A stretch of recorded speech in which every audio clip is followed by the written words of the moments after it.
हर हर महादेव, जय श्री कृष्णा, जय श्री राम। दोस्तों कैसे हो, क्या हाल चाल है। स्वागत है दोस्तों आपका आप ही की अपनी चैनल में। जैसा कि आज संडे है तो बैंक निफ्टी स्पोर्ट के पोजिशनल लेवल देखने की कोशिश करते हैं और आफ्टरनून को 12 बजे से पहले ये वीडियो शायद आपको मोस्ट प्रोबेबली मिल जाएगा। मैं कोशिश करूंगा। ठीक है, अभी शूट करते हैं तो देख लेते हैं लेवल्स। ठीक है, ज़्यादा डिटेल में जो है चीज़ें वहाँ पर जाएंगे। 2 बजे लंबा डिस्कशन नहीं करेंगे वरना वीडियो लंबा हो जाएगा दोस्तों।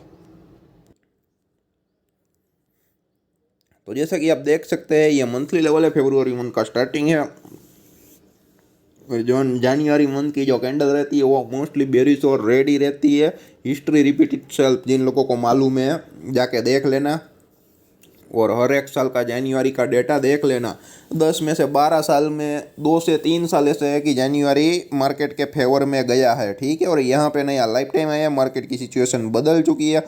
मंथली चार्ट में ना निफ्टी फिफ्टी स्पॉट में ना बैंक निफ्टी स्पॉट में हम बेरी से हम बुली सी है। और पिछले जब स्टॉक मार्केट प्रेडिक्शन 2023 का वीडियो बनाया था तभी बोला था। स्टॉक मार्केट प्रेडिक्शन 2024 का वीडियो बनाया, वहाँ पर भी बोला है। और पूरा का पूरा नियर अबाउट 1 घंटे का या 57 से 58 मिनट का वीडियो है। नहीं देखा है तो जाके देख जरूर लेना। मंथ वाइज सेक्टर वाइज सब कुछ दिया है। और कुछ लोग व्हाट्सएप में मैसेज करते हैं तो ध्यान नहीं रहता है। यूट्यूब के वीडियो है, वहाँ पे कमेंट करने की कोशिश करें दोस्तों। ठीक है, पब्लिक कम है तो इजीली आइडेंटिफाई हो जाएगा। व्हाट्सएप के ग्रुप में काफ़ी मैसेजेस रहते हैं तो देखा नहीं जा सकता है। कभी क्या है कि छूट जाता है और नहीं रिप्लाई कर पाते हैं तो, और आपको लगता है कि हम आप लोगों को आंसर नहीं दे रहे हैं। ठीक है, तो क्या है कि ऐसा मिसअंडरस्टैंडिंग ना हो जाए। ठीक है, तो फेब्रुआरी का महीना है, उसका जो आई है, ठीक है, ये लगता है कि इनसाइड कैंडल बनेगा। ये 44,522 यानी कि 44,500 के नीचे नहीं जाएगा और ऊपर जो 46,870 है उसके ऊपर नहीं जाएगा। और उसके ऊपर जाएगा तो भी मोस्ट प्रोबेबली इनसाइड कैंडल ही रहेगा। और आने वाला जो मार्च महीना होगा वो बहुत ही अहम और इम्पोर्टेंट होगा, हाई लो ब्रेक करके। तो मंथली चार्ट में इनसाइड कैंडल बनना जो है वो मोस्ट प्रोबेबली तय है। लेकिन ये कहना, ठीक है, एक प्रेजप्शन है। ठीक है, लेकिन ये मोस्ट प्रोबेबली हम बोल सकते हैं, लेकिन ऐसा कंफर्म नहीं बोल सकते हैं क्योंकि अभी तो फेब्रुआरी मंथ की शुरुआत है। अभी तो 5 फरवरी भी नहीं आई है। ठीक है, तो वहाँ से नया जो मंडे आएगा, वहाँ से नए हफ्ते की शुरुआत होगी तो पूरा का पूरा बाकी है। और इस शायद लीप ईयर है तो 29 फरवरी भी बीच में आ सकता है। ठीक है, तो आप देख सकते हैं 46,870 है वो एक मेजर रेसिस्टेंस है। उसके नीचे जो था वो 46,268 या 46,300 भी बोल सकते हो। ये देख सकते हो जो पुरानी कैंडल है उसका जो ये यहाँ पर देख सकते हो लेफ्ट हैंड साइड। ठीक है, उसकी पूछ टच कर रही है ऊपर वाली। और ये 44,522 के अराउंड जो नीचे वाली पूछ टच कर रही है। The second last candle red candle. ठीक है, मतलब कि एक गिरावट तो आई लेकिन वहाँ से रिवर्सल भी काफ़ी सारा आया लेकिन फिर भी नहीं चला पाया। उसका रीज़न ये था कि दिसंबर में काफ़ी तेजो तरार जो तेज़ी चाहिए थी वो आई। और जनवरी मंथ जो बेरिश रहता है वो है। और फेब्रुआरी में अभी क्या है कि इनडिसिजिव कैंडल है। अभी क्या है कि कुछ क्लियर कट तय नहीं कर पा रहा है। ठीक है, तो अभी महीना बाकी है तो ये कैंडल कंटिन्यू कंप्लीट नहीं हुई है। तो यहाँ पर क्या है कि एनालिसिस नहीं कर सकते, एजप्शन नहीं कर सकते हैं। ठीक है, तो ये 44,500 ये पुराना स्ट्रॉन्ग रेसिस्टेंस था, आप देख सकते हो। अब क्या है कि वहाँ जो है वो एक परफेक्ट सपोर्ट की तरह काम कर रहा है 44,522। दिसंबर की तेज़ी देखो या फिर जनवरी की मंदी का लो देखो। ठीक है, सब कुछ 44,500 के आजू बाजू ही आता है। तो वो बहुत ही इंपॉर्टेंट लेवल है मंथली लेवल में। ये लोग आप याद कर लेना, रख लेना। और ऊपर 46,300 और 46,880, ठीक है, या 46,900 भी बोल सकते हो, उसके ऊपर तेज़ी हो सकती है। और उसके ऊपर मार्केट एक रेंज बना सकता है और रेंज बना के वापस अपर साइड का ब्रेकआउट कर सकता है, या उसके ऊपर रेंज बना के वापस ब्रेक डाउन कर सकता है अगर 46,870 तोड़े तो। लेकिन क्या होगा कैसे होगा वो देखने लायक होगा। ठीक है, वहाँ पे एजप्शन लगा सकते हैं, क्या होगा कैसे होगा हम कुछ तय नहीं कर पा रहे हैं। तो हमें जो ये जो लेवल है बस सिर्फ यही याद रखने हैं, ऊपर का जो लेवल है वो 46,870 का है, ज़्यादा दिमाग नहीं लगाना है। और नीचे 44,500 का है मंथली टाइम फ्रेम के लिए। और जब तक हम 44,500 एक स्ट्रॉन्ग सपोर्ट है डेली चार्ट में, वीकली चार्ट में, मंथली चार्ट में, जब तक हम 44,500 और उसके नीचे 43,600 या 43,500, ठीक है, 43,500 के नीचे नहीं जाएंगे। जैसे 41,600 से 41,800 का लेवल था ना, वैसे अभी क्या है कि ये जो लेवल हो गया है 43,600 से ये 44,500, तो ये 900 से 1000 पॉइंट की रेंज है ना, आप देख सकते हो। ठीक है, उसके नीचे जब तक मार्केट नहीं जाएगा, मंथली चार्ट में बैंक निफ्टी नहीं जाएगी, बुली सी रहेगी लॉन्ग टर्म में। ठीक है, इसके नीचे बेरिश कैंडल है बना है 43,600 के नीचे, वो भी monthly MCB monthly closing basis पे, तो वहाँ पे प्राइस एक्शन बदल सकता है और एक लंबे टाइम फ्रेम के लिए हम मंदी में आ सकते हैं। तो जब तक 43,600 का ब्रेकडाउन ना हो बेरिश प्राइस एक्शन के साथ, तब तक कोई इश्यू नहीं है। ठीक है, वहाँ पर आ सकता है, लेकिन क्या है कि स्टॉप लॉस खाने के लिए शायद आए, लेकिन कहना जल्दबाजी होगी। लंबे टाइम फ्रेम के लिए बात कर रहा हूँ, मंथली चार्ट है। ठीक है, तो लेवल्स जो आएंगे वो लंबे लंबे आएंगे, छोटे नहीं आएंगे दोस्तों। ये पूरा का पूरा मंथली एनालिसिस है दोस्तों।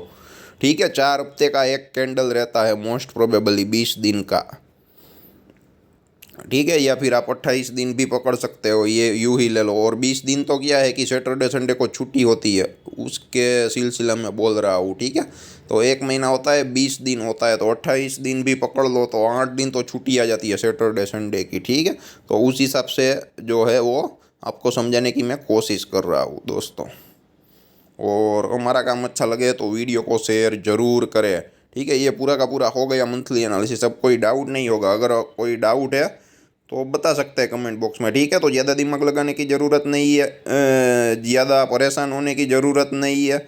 ठीक है, जो लेवल बोला वो आप आराम से याद करके बैठ सकते हो। वहाँ पर क्या एक्शन बनता है वो देखिए, बुलिश बेरिश, उसके मुताबिक उसके अकॉर्डिंग आप पोजीशन बना सकते हो दोस्तों। ठीक है, और 43 जो 43,600 है ना, उसके ऊपर का जो लेवल है ना, वो 44,500, वो भी इम्पोर्टेंट लेवल है। ये जब तक ब्रेकडाउन नहीं होगा ना, ठीक है, लेकिन क्या वहाँ पे परफेक्ट ब्रेकआउट का रीटेस्ट है, तो क्या है कि टेक्निकल को मानने वालों को फंसाने के लिए आएगा, तो वो 44,500 का ब्रेकडाउन करके वहाँ से वापस रिवर्सल ले लेगा। तो यहाँ पे क्या सोचेंगे सब लोग, एक स्ट्रॉन्ग रेसिस्टेंस था, उसके ऊपर स्ट्रॉन्ग सपोर्ट की तरह काम किया और उसका जो सपोर्ट है वो तोड़ दिया है। तो सिचुएशन एक ये भी है, 44,500 का ब्रेकडाउन करे, सभी लोग मंदी में चढ़ जाए, उसके बाद तेजी वहाँ से हो जाए मंथली चार्ट में, ऐसा भी हो सकता है। ठीक है, या फिर 45,730 के ऊपर का ही हायर लो रहे, यह भी पॉसिबिलिटी है। और 46,870 के ऊपर चला जाए तो नीचे की तो कोई बात ही नहीं है। ठीक है, तो ये जो लेवल है 3-4 आपको याद रखने हैं और कुछ नहीं। और वहाँ पे डेली चार्ट में क्या रिएक्शन आता है वो देखना है। ठीक है, और लंबी टाइम फ्रेम के लिए हमेशा चार्ट का जो एनालिसिस करना है वो एकदम आसान ही रहता है और आसान ही रहेगा। और ये वीकली चार्ट का नैरो रेंज है और ये वीकली चार्ट का वाइड रेंज है। यहाँ पे आपको चार्ट क्लियर कट दिखेगा, यहाँ पे आपको पूरा ना सपोर्ट रेसिस्टेंस क्लियर कट दिखेंगे। और ये देखिए, ये जो डबल टॉप था ना 46,268 के अराउंड, ये देखिए ट्रेंड लाइन। ठीक है, वहाँ से ही गिरावट आई और 43,600 से ही रिवर्सल आया वापस 46,268, वापस 43,600। वहाँ पे ब्रेकडाउन, सबको लगेगा कि अब ब्रेकडाउन हो गया है, वीकली क्लोजिंग बेसिस पे सब कुछ हो गया, तो टेक्निकल ने मानने वाले लोग यहाँ से मंदी ही करी होगी और वहाँ से ही रिवर्सल आ गया। देखो वीकली में इनसाइड कैंडल बना के। ठीक है, 3 वीक कंसोलिडेट किया, 1 वीक ऊपर गया, उसके बाद ये 3 वीक कंसोलिडेट करके आप देख सकते हो 3 हफ्ते में ही ये जो 43,600 वाला लेवल था वो 48,276 आ गया। ठीक है, ऑलमोस्ट 48,300 भी बोल सकते हो। और यही जो तेजी आई 3 हफ्ते की, वो 3 हफ्ते में जैसे थे वैसे ही कर दिया। और 48,276 से जो गिरावट आई, तो 3 हफ्ते में वापस वो क्या है कि लाके खड़ा कर दिया है 46,268 के नीचे 45,730 और उसके नीचे 44,962 और 44,500 का एग्जैक्ट टच किया और वहाँ से रिवर्सल लेने की कोशिश की। अब जो है वो बॉडी कैंडल इनसाइड कैंडल है, लेकिन ऊपर साइड एक लंबी पूछ बना के आया है। मतलब कि बायर ने कोशिश तो की लेकिन स्ट्रेंथ नहीं दिखा पाए। ठीक है, तो यहाँ पे बायर भी डरेंगे, सेलर भी डरेंगे, तो जीत किसकी होगी वो देखने लायक होगा। ठीक है, तो हमें क्या लगता था 46,268 का जो ब्रेकआउट का रीटेस्ट है वो होके ऊपर चला जा सकता है, लेकिन वहाँ पे ना जाए। तो हमने बोला था 45,730 आएगा और ये जो गैप है 45,730 और 44,962 के बीच का, वो भी फिल करने के लिए आ सकता है, लेकिन एक ही हफ्ते में आ गया। ठीक है, हमें आशा नहीं था इतनी लंबी गिरावट आएगी। ठीक है, क्योंकि पिछले 2 हफ्ते जो गिरावट लंबी आई थी तो हमें लगेगा 3-4 दिन कंसोलिडेट करके डाउन आएगा, लेकिन क्या है कि वहाँ पर जैसे ही लो काटा तो डायरेक्ट 44,960 या 962 का लेवल आ गया और 44,500 का लेवल आ गया। ठीक है, और उसके बाद थोड़ा अपसाइड गया, आप देख सकते हो एकदम लास्ट कैंडल है। ठीक है, 46,268 के ऊपर सिर्फ पूछ ही है, क्लोज नहीं है। और 45,730 के ऊपर कैंडल क्लोज कर पाने में सक्सेसफुली कामयाब हुई है। तो 45,730 के नीचे रहते तो हम थोड़ा वीक रहते हैं, ठीक है। और जो क्लोज है वो 44,500 के ऊपर ही ऊपर है, ठीक है। और कैंडल का लो भी है वो एक हायर लो है, ठीक है। 44,500 के ऊपर का मतलब कि प्रीवियस वीक का लो है, उनसे ऊपर का लो है। तो वो एक थोड़ी बहुत बुल के लिए अच्छी साइन हो सकती है, लेकिन देखना ये है कि अब क्या करता है मार्केट, कैसे करता है दोस्तों, ठीक है। तो ये आप देख सकते हो वाइड रेंज का चार्ट है, यहाँ पे आपको क्लियर कट आइडिया आ जाएगा। यहाँ पे आपको पुराना सपोर्ट रेसिस्टेंस दिख सके ना, इसलिए ये जो ट्रेंड लाइन है वो खींची थी आपको दिखाने के लिए। यहाँ पे आपको एकदम क्लियर कट समझ में आ जाएगा दोस्तों, ठीक है। और ये जो नेरो रेंज आप देख सकते हो 43,600 से 44,500 का जो रेंज है ना, एकदम नेरो रेंज है। वहाँ पे ऑप्शन बायर है, वो फंस सकते हैं, कितनी छोटी छोटी कैंडल है बनती है। लेकिन 43,600 के नीचे जाता है या फिर ऊपर 44,500 के ऊपर जाता है तो देख सकते हो बड़ी बड़ी कैंडल है, ठीक है। और ऊपर 48,276 से 47,432 यानी कि 47,400 भी बोल सकते हो, ठीक है। 48,300 से ये जो 900 पॉइंट की रेंज है ना, एकदम कंसोलिडेट वाली थी। आप देख सकते हो 1 2 3 4 5 कंसोलिडेट किया 5 हफ्ते, और उसके बाद जो गिरावट आई, जैसे ही 47,070 का जो लो काटा, दो ही वीक में आप देख सकते हो 47,070 से 44,500 का जो लेवल था वो आ गया 44,500।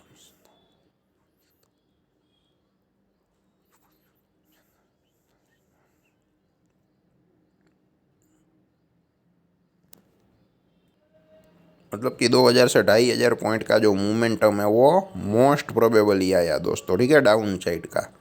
तो देखते हैं क्या होता है। 44,500 के नीचे कंसोलिडेट कर सकता है, ऊपर जाएगा तो आप देख सकते हो लंबी रेंज है, या फिर यहाँ पे भी कंसोलिडेट करने की अब कोशिश करेगा दोस्तों। क्योंकि सब लोगों को मालूम है कि ये रेंज है, वाइड है, यहाँ पे अप डाउन काफ़ी है, तो काफ़ी सारे लोग मूवमेंट का फ़ायदा लेने के लिए यहाँ पे आएंगे। और मार्केट क्या है कि सबको करेक्ट होने ही नहीं देगा, ठीक है। तो यहाँ पर ये भी चांसेस है कि मार्केट थोड़ा कंसोलिडेट करे, या फिर ये जो बॉडी कैंडल का ओपन क्लोज है, आई लो छोड़ दो, उसका आई लो इंपॉर्टेंट हो जाएगा, नया जो कैंडल बनेगा ये, ठीक है। 46,268 के ऊपर का जो आई है वो छोड़ दो, उसके नीचे जो क्लोज हुआ है, ठीक है, 45,730 के ऊपर और 46,268 के नीचे का, ठीक है। तो ये जो ओपन क्लोज है, वो जो नई कैंडल का हाई लो है, वो वहाँ पे बहुत ही ज़्यादा इम्पोर्टेंट रहने वाला है, ठीक है। तो देखते हैं क्या होता है, कैसे होता है। ये हफ्ता तो कंप्लीट हो चुका है, तो नया कैंडल जाहिर सी बात है शुरू होने वाला है। तो वो कहाँ से होगा, 45,970 से होगा, ठीक है। तो देखते हैं, अब जाएगा 45,730 के अराउंड सपोर्ट लेगा, 46,268 के अराउंड रुकेगा, कंसोलिडेट करेगा, ऊपर जाएगा। तो ये आने वाले हफ्ते में देखने को मिलेगा। मंडे की जो मूवमेंट है वहाँ पर नज़र रखोगे तो आपको थोड़ा बहुत क्या है कि आइडिया आ जाएगा और चांसेस रहेगा पोजीशन बनाने का, ठीक है। और जब तक एकदम क्लैरिफिकेशन ना मिले ना, तब तक हमें पोजीशन नहीं बनानी चाहिए। जब तक हमें श्योरिटी हो, भले स्टॉप लॉस तो आएगा ही आएगा, लेकिन स्टॉप लॉस छोटा हो, टारगेट बड़ा है ना, एंट्री वहाँ पे लो, ठीक है। भले स्टॉप लॉस हिट हो जाए, निकल जाओ, कोई इश्यू नहीं, कोई बात नहीं, ठीक है। जिद मत करो। क्या है कि ये अभी और नीचे आएगा, और नीचे आएगा, और ऊपर जाएगा, उसके चक्कर में क्या स्टॉप लॉस है ना रेज करते चले जा रहे हैं। भाई स्टॉप लॉस किस लिए लगाया है, कटने के लिए ही लगाया है, ठीक है। कुछ लोग बोलते हैं स्टॉप लॉस लगाया है, अगर लग गया तो कट जाएगा।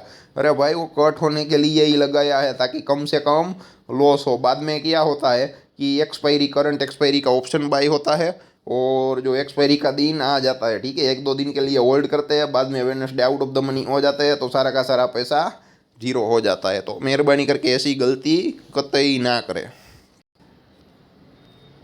और ये है डेली चार्ट, पुराने सपोर्ट रेसिस्टेंस क्लियर कट दिख सको, ठीक है। चार्ट क्लियर कट नहीं दिखेगा, वहाँ पर आता हूँ, ठीक है। ये देखिए यहाँ पे चार्ट क्लियर कट दिखेगा, यहाँ पे लेवल्स के बारे में डिस्कशन कर लेते हैं, लेकिन उनसे पहले पुराने सपोर्ट रेसिस्टेंस क्लियर कट देख लो। ट्रेंड लाइन खींचना है तो खींच लो, या वीडियो को पॉज करके आराम से ट्रेंड लाइन कॉपी पेस्ट करके भी खींचना, आपको रिजल्ट मिलेगा। अगर आपको रिजल्ट मिलेगा तो हमें बहुत मज़ा आएगा, ठीक है। कॉपी पेस्ट करो, उसमें कोई प्रॉब्लम दिक्कत नहीं है, लेकिन आप भी कुछ सीखते रहो। अगर अपना कुछ सीखा होगा ना, तो उसका जो रिजल्ट आउटपुट मिलेगा ना, वो एकदम आउटस्टैंडिंग मिलेगा, और आपके अंतरात्मा को शांति भी मिलेगी और मज़ा भी आएगा दोस्तों। तो ये देख सकते हैं यहाँ पे 46,267 का जो लेवल है, ठीक है, या 200 सॉरी, या 46,300 या 46,268 जो भी है, या 30 पॉइंट की रेंज भी पकड़ लो, वो कितनी इंपॉर्टेंट है देख सकते हो। परफेक्ट रेसिस्टेंस था। उसके बाद देख सकते हो 47,070 वाला जो परफेक्ट सपोर्ट की तरह काम कर रहा था, ठीक है। उसके नीचे गिरावट आई तो भी बेरिश प्रोजेक्शन बना के लोअर आई, लोअर लो कर करके नीचे गई, और मैंने बोला था ये 44,500 स्ट्रॉन्ग सपोर्ट माना जा सकता है अगर नहीं गया तो। आप देख सकते हो उसके नीचे नहीं आया, ठीक है। यहाँ पे परफेक्ट जो प्राइस एक्शन है वो बुलिश बन गई, ठीक है। आपको कॉन्ट्राडिक्टरी गाइडेंस नहीं दे रहा हूँ, लेकिन आपको यह समझना पड़ेगा एक लॉजिक के साथ। अगर ऊपर से देखोगे तो आपको लगेगा कि अभी लोअर आई, लोअर लो की सिचुएशन बना रहा है, और नीचे से देखोगे तो 44,500 के आपको ऐसा ही लगेगा कि हायर हाई हायर लो है, ठीक है। लेकिन जो रेड कैंडल है बन रही है वो सही है, और जो मार्केट की कंडीशन है अभी भी सेलिंग ऑन राइज है। भले हम गलत पड़ जाए, लेकिन आप देख सकते हो 48,276 के नीचे आप देख सकते हो कि गैप डाउन, ठीक है, उसके भी गिरावट, और उसके बाद वहाँ पे जो प्राइस एक्शन बनी वो आप देख सकते हो लोअर हाई लोअर लो वाली थी, ठीक है। तो 44,500 तक को तो आ गई। हमारा जो एक्सपेक्टेशन था वहाँ से 2 से 3 हज़ार पॉइंट की गिरावट आ गई, वो कम नहीं होती है, ठीक है। लेकिन अब कहाँ पर हायर लो, या फिर मैंने ये भी बोला था 44,500, 43,963 या 43,600 का लेवल है, वो इंपॉर्टेंट लेवल है। कहीं पर प्राइस एक्शन चेंज भी हो सकता है, ठीक है। मान लो कि अब 44,500 के ऊपर जा रहा है, ठीक है, तो मतलब कि हायर हाई कर रहा है, अब नीचे आए तो जो लोअर लो है वो 45,730 या 44,962 के ऊपर का होना चाहिए। मान लो कि यहाँ पे कहीं पर भी गिरावट आती है और 45,730 के नीचे जाता है, और 44,962 का जो लो है। सॉरी दोस्तों, एक कॉल आ गया था, कोई बात नहीं। तो यहाँ पर ये देख सकते हैं, ठीक है। अब ये जो सिचुएशन है वो मान लो कि 45,730 का लो कटे नीचे आए और 44,962 के नीचे न जाए, तो यहाँ पे जो क्रॉस ट्रेंड लाइन है, ठीक है, फ्रॉम लो टू हाई, ठीक है, यहाँ पे तो आप वो भी कर सकते हो, और 44,962 के अराउंड एग्जैक्ट सपोर्ट लेके या यहाँ पर नया कुछ लो बना के एकदम जो फॉर्मेशन बनाए बुलिश, और उसके बाद 44,962 के ऊपर चला जाए, तो वो जो कन्फर्मेशन चाहिए था ना वो हो जाएगा बाइंग ऑन डिप का। अभी क्या कन्फर्मेशन नहीं मिला है, ठीक है। 44,500 के राउंड सपोर्ट तो ले लिया, अब हायर आई हायर लो कर रहा है, ठीक है। अब हायर आई वो हो गया है नीचे से, अब कोई ना कोई हायर लो चाहिए हमें, ठीक है। वो 45,730 के अराउंड भी हो सकता है, या फिर 44,962 के अराउंड भी हो सकता है, लेकिन 44,960 या 44,962 यानी कि कुल मिला के एक साइकोलॉजिकल लेवल 45,000 का है, उसके अराउंड का या उसके ऊपर का जो लो है वो परफेक्ट चाहिए। आप देख सकते हो 44,962 के अराउंड लेफ्ट हैंड साइड देखो ना, तो ग्रीन कैंडल का एग्जैक्ट परफेक्ट रेसिस्टेंस है, जो पूछ ऊपर वाली टच कर रही है ना, वो एग्जैक्टली 44,962 के अराउंड कर रही है। तो अब जो नीचे आए ना, चाहे कैंडल या पूछ, वो एग्जैक्टली 44,962 को टच करनी चाहिए परफेक्टली टेक्निकली, या फिर 45,000 का लेवल भी ले सकते हो, 44,960, 44,980, आपको जो मज़ा आए, जैसा मज़ा आए वैसा, ठीक है दोस्तों। तो उसके बाद अगर ऊपर जाता है तो बुलिश प्रोजेक्शन का कंफर्मेशन हो जाएगा और बाइंग ऑन डीप की कंडीशन हो जाएगी। अभी मार्केट की कंडीशन सेलिंग ऑन राइज है, लोअर आई है, ठीक है। ये ऊपर गया है, लेकिन नीचे से देखोगे 44,500 से तो आपको लगेगा बुलिश प्रोजेक्शन है। वो भी व्यू कोई गलत नहीं है, लेकिन ये जो व्यू है उसके साथ अब हम नहीं जाना चाहते। हम तभी जाएंगे जब 44,962 का लो करेगा दोस्तों, ठीक है। तो यहाँ पर क्या है कि अभी लोअर आई की कंडीशन है, ठीक है, और 47,070 के ऊपर चला जाए और उसके बाद 46,268 को टच करने के लिए वहाँ पे सपोर्ट ले, तो भी वो बुलिश प्रोजेक्शन मानेंगे, तो वो कंफर्मेशन वाली होगी, ठीक है। लेकिन एरिया जोन है वो बदल जाएगा, ठीक है। तो यहाँ पे सपोर्ट रेसिस्टेंस के साथ आपको जो एरिया है वो भी मालूम होना चाहिए कि कहाँ पे क्या प्रोजेक्शन है। आपको एक दिन में आइडिया नहीं आएगा, 2-3 दिन देखना पड़ेगा, बाद में धीरे धीरे सब कुछ समझ में आ जाएगा। बाद में तो क्या है कि आप लोग आंखें बंद करके भी लेवल निकालोगे ना, तो भी आपका प्रेडिक्शन एकदम सही जाएगा, ठीक है। और आजकल इंट्राडे में ऑप्शन में इतनी जो मोमेंटम चाहिए वो मिल नहीं रही है, और ऑप्शन को कैरी करने में भी क्या है कि बहुत ही प्रॉब्लम दिक्कत है। लेकिन बैंक निफ्टी की जो लॉट साइज है वो 15 की हो गई है, ठीक है। तो इतना लॉस आएगा नहीं ऑप्शन बाइंग में, क्योंकि मालूम है आपका जीरो हो जाएगा, तो वो जीरो ही होने वाला है। मान लो कि 100 रुपये वाला है, कोई स्टॉप लॉस नहीं है, हीरो जीरो में काम किया, ठीक है, तो आपका लॉस फिक्स है 1,500 रुपये का। लेकिन वो जो 100 रुपये वाला आपकी फेवर में आया, 300, 400, 500 रुपये चला गया, तो क्या है कि 2 से 3 स्टॉप लॉस कटेगा, तो उसका टारगेट एक ही ट्रेड में निकल जाएगा, ठीक है। तो बैंक निफ्टी ऑप्शन बाइंग में जो लोग पोजिशनल करना चाहते हैं वो कर सकते हैं, वहाँ पे अब ज़्यादा फेवर आएगा। इंट्राडे में इतना फेवर नहीं आता है दोस्तों, ठीक है। और हर एक दिन बैंक निफ्टी वो नई चार्ट पैटर्न बना रहा है, अगर आप लोगों को मालूम हो तो, ठीक है। जो एकदम एकदम मतलब कि गुस्सा आ जाए ऐसी चार्ट पैटर्न बनती है, ठीक है। और जिस दिन मोमेंटम रहता है उस दिन ही ऑप्शन बाइंग में जो क्लियर कट चार्ट पैटर्न होता है वो क्लियर कट एक्शन बनाता है, प्राइस एक्शन, ठीक है। Higher high higher low, lower high lower low, तो वहाँ पे मज़ा आता है और ऑप्शन बाइंग में पैसा बनता है। लेकिन ऐसे जो चार्ट है 15 दिन में हार्डली 2 से 4 दिन बनते हैं, बाकी के जो 11 दिन है वो एकदम क्या है कि बहुत ही लंबी पूछ ऊपर वाली जो होती है, कभी बहुत ही लंबी पूछ नीचे वाली होती है। तो यहाँ पे होता क्या है मालूम है कि कॉल पुट के ऐसे खा जाता है मार्केट। जिन लोगों ने किया होगा उन लोगों को मालूम है। अगर आपके साथ भी ऐसा हुआ है तो कमेंट बॉक्स में कमेंट करके ज़रूर बता सकते हैं और अपना नॉलेज शेयर कर सकते हैं दोस्तों, ठीक है। तो ये थी bank Nifty spot positional level की prediction monthly, weekly and daily, ठीक है। अभी और भी कोई डाउट है या क्वेश्चन पूछना चाहते हैं तो कमेंट बॉक्स में ज़रूर कमेंट करें। या वीडियो को अच्छा लगे, आपको जो चाहिए वो सब कुछ मिल गया है, तो अपने दोस्तों के साथ, अपने लोगों के साथ, अपने फ्रेंड सर्कल के साथ जितना हो सके इतना वीडियो शेयर ज़रूर करें, ठीक है। ये वीडियो देखने के वो पैसे वाले नहीं बन जाएंगे, लेकिन अनअवेयरनेस की वजह से जो लॉस कर रहे हैं वहाँ पे उनको कम से कम फ़ायदा जो है वो होगा ही होगा, ठीक है। अगर वो इम्प्लीमेंट करने की कोशिश करेंगे तो वीडियो को देखेंगे तो सोचेंगे समझेंगे तो, अगर गैम्बलिंग करना है तो हमारा वीडियो अच्छा नहीं लगेगा, ठीक है। और हमें जेन्युइन लोग चाहिए और जेन्युइनिटी की सज़ा आप लोगों को मालूम ही है, ठीक है। आसानी से लोग जुड़ते नहीं है और जो लोग जुड़ जाते हैं, ठीक है, वो बाद में हमें कभी छोड़ के जाते नहीं है। धन्यवाद दोस्तों।